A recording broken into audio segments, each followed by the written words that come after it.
Sig's new 200 grain 10 millimeter V-crown hollow point is garbage, and we're going to show you why right now.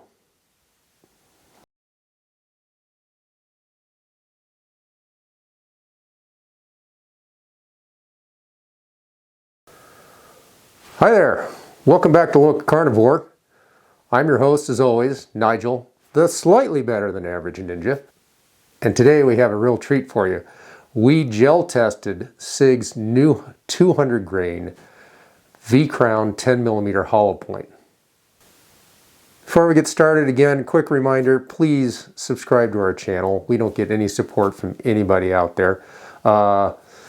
Give us a big like on that, thumbs up, ring that bell down low so you'll get notified every time we come out with a new video. Don't forget to go down to the comments and comment down there, tell us what you think. Hey, and don't forget to stay to the end of the video. We've got, as always, a quick laugh for you. Hopefully you'll enjoy that, so stick with us through the end. It'll be worth it. As we said, we don't get any support from anybody. We don't have any advertisers. We don't do any of the affiliate thing, anything like that. And we're not monetized. So the only support we get is from viewers like you, and we would really like your support. Go see us at Patreon. The link's in the description below. Show us a little love. You'll get some goodies in return, and we would really appreciate it. Plus, we can get you more and better quality videos as we go along. If we have budget, we're going to spend it on the videos. As we said in the intro, we're talking today about Sig's new V-crown 200 grain 10 millimeter hollow point. It's in their Elite self-defense line. Here's a close-up of the Sig V-crown 200 grain 10 millimeter. Give you an idea what that hollow point cavity looks like. It's brass case, it's not nickel plated. For an elite round, you'd think they could give you nickel plating, but apparently Sig doesn't think it's necessary. And like we said, the Sig V-crown is a self-defense load. This is not intended by Sig as a defensive load for use against wild, dangerous animals like bears and mountain lions, things like that, things that can bite you. As you can see on the box there, Sig is claiming a muzzle velocity of 1,050 feet per second, which equates to 490 foot-pounds of energy, again at the muzzle. Now, a 200 grain bullet doing 1,050 feet per second would seem to be way below the standard for which 10 millimeter is known, which is a 200 grain bullet at 1,200 to 1,250 feet per second. And granted, it is below that threshold. However, this does come very close to what Jeff Cooper, who had the original idea for the 10 millimeter as far as a cartridge goes back in the early 80s, his preferred load would have been a 200 grain bullet at 1,000 feet per second. So this basically duplicates what he considered to be ideal for use in self-defense against human assailants. Now, the FBI in their protocols recommends that in a gel test, a self-defense handgun bullet penetrates between 12 and 18 inches into the gel. This is for enough penetration to reach the vitals of a human assailant, but not so much that it will over-penetrate, or even if it does happen to exit the body, there's not going to be much energy left there to harm an innocent bystander who might be in the line of fire behind the intended target. And part of the FBI testing protocol is what they call a winter clothing protocol, which is a few layers, like a t-shirt, one layer of a fleece, and I think a leather jacket. And this is ridiculous. It's not even close to what people in the North Country in cold, truly cold weather, say north of the Wyoming-Colorado line in North America, what they wear day in and day out on cold days. They have much heavier clothing on. Now, we did develop a whole new testing protocol. We're going to have a separate video that goes into detail, but basically we developed what we call the frost giant. In Norse mythology, they were called the Jotuns. This is admittedly a very difficult test to pass, but it is trying to become an analog for having to shoot a male assailant who is very large statured, say 6'3", 6'4" on up, and 225 to 300 plus pounds. And these are big people. We find these big people up north all the time. All you have to do is go into any feed store or farm supply store, Montana, Idaho, Alaska, Canada, I don't care where. And you're going to see these extremely large men walking around, and they're very common. So, not to say anything against them per se, but if you had an assailant who was of that stature and you had to shoot, worst case, what the FBI considers their nightmare shot, which is through the arm, across the torso, and you have a bunch of heavy winter clothing on, that's going to be extremely difficult, because you don't not only have to go through the winter clothing on the outside of the arm, you then have to go through the arm tissue, the winter clothing on the inside of the arm, the clothing on the torso garments, and then penetrate enough into the chest cavity to hit a vital organ, primarily the heart, or at least take out the lungs, major blood vessels, etc. And that's what our test protocol duplicates, and that's what you're going to see on the video. What we have is layers of jacket material with heavy polyester batting insulation, what would be used in a normal winter coat. We then have a layer of fleece, we have flannel shirt, and then we have a t-shirt for a base layer, and that all combines to that outside. And then we have duplicate that in. So basically at the armpit level, or roughly the bicep, we then have two of these packages of clothing, if you will, duplicate the outside clothing sandwiched in between. And so we have a gel block that's turned sideways, so it's 6 inches, which is roughly the distance you could go through one of these heavy-set men's arms. And then we have the other gel block is set lengthwise on the table to duplicate the torso. And you're going to see that in the actual gel test. Again, we're going to have a video that goes into extreme detail on how the Frost Giant was developed. Now, we don't chrono, when we do our gel test, we don't chronograph the bullets.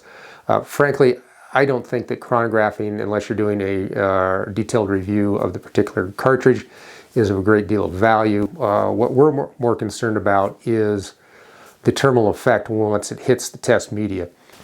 We tested this particular load out of a 5-inch barreled Springfield Armory Ronin 10mm 1911. So let's go down to the field and watch that gel test.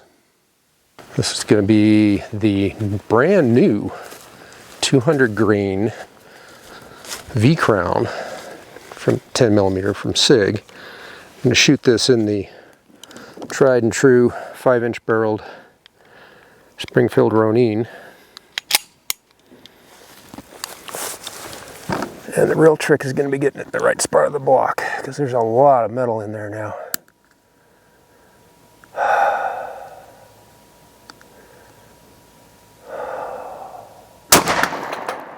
There we go.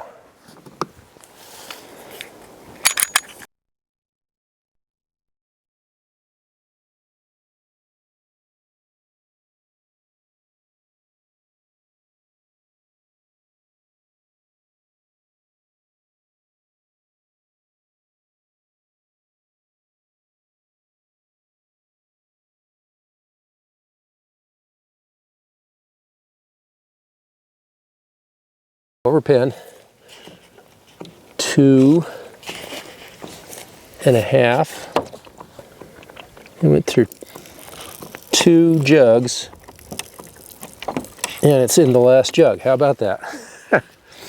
That's pretty cool. Wow.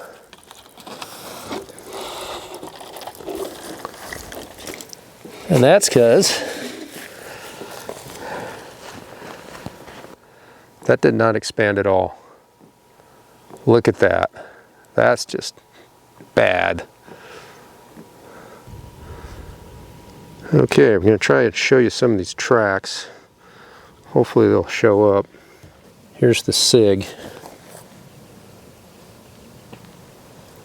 I cannot see well with this sun. Trying to find my fingertip. There it is. Okay. So there's the track for that Sig 200 grain V-Crown. Just a simple, and hopefully you can see it down in there.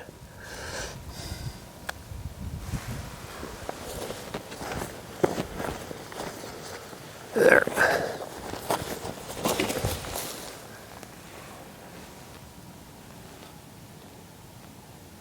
Just did a simple through and through, and then exited. Pulled a lot of, that's it down low there.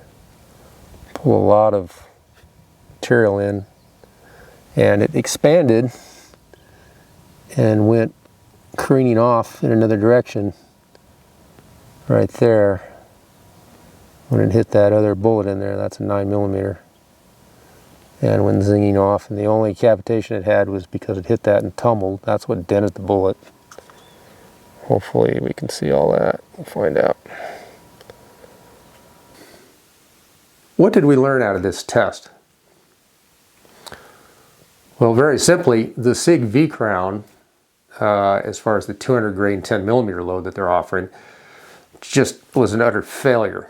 Zero expansion except when it hit that bullet that was embedded in the gel block. Oops. I guess we should probably pull our bullets out more frequently, but we're trying to get the most mileage out of those gel blocks because they are stupid expensive.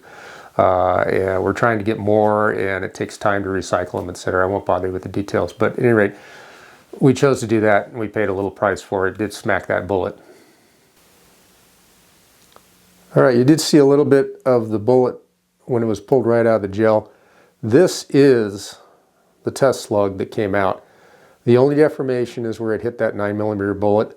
Otherwise, you can see that it absolutely did not expand at all. All it did was clog up with all the clothing layers, and very quickly it did not generate any hydrostatic expansion against the bullet itself.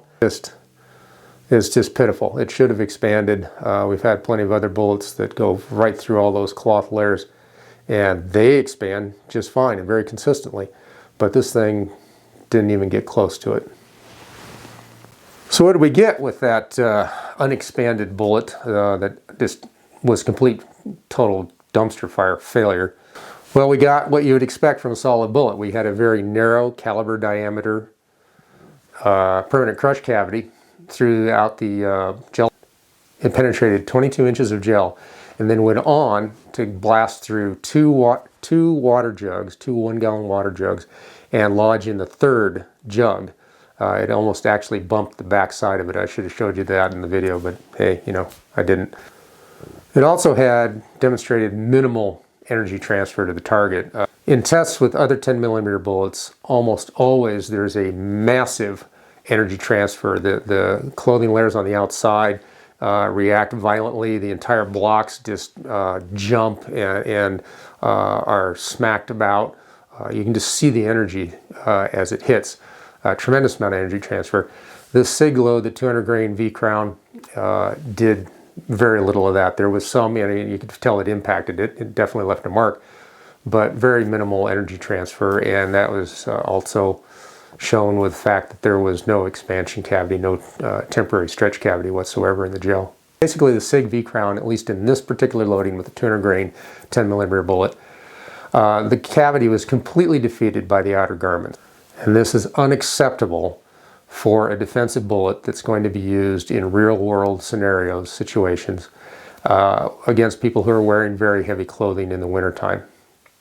It might do better in bare gel or against light clothing. We might get around to testing that at some point just to see if the round is complete garbage everywhere or just in this worst case scenario for heavy winter clothing. Basically, the V-Crown, at least this 200 grain bullet, doesn't seem to be well matched to the velocity envelope.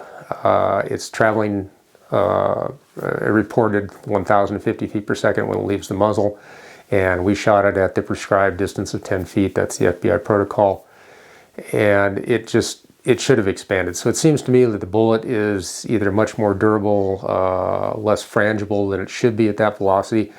It might do well at another 100 or even 200 feet per second faster.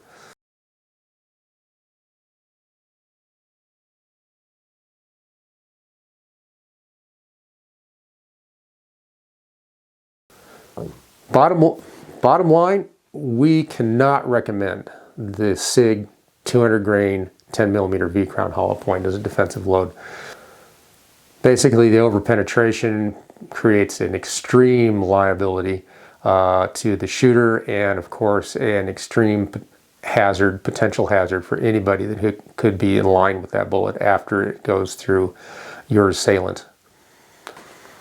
Thanks for watching.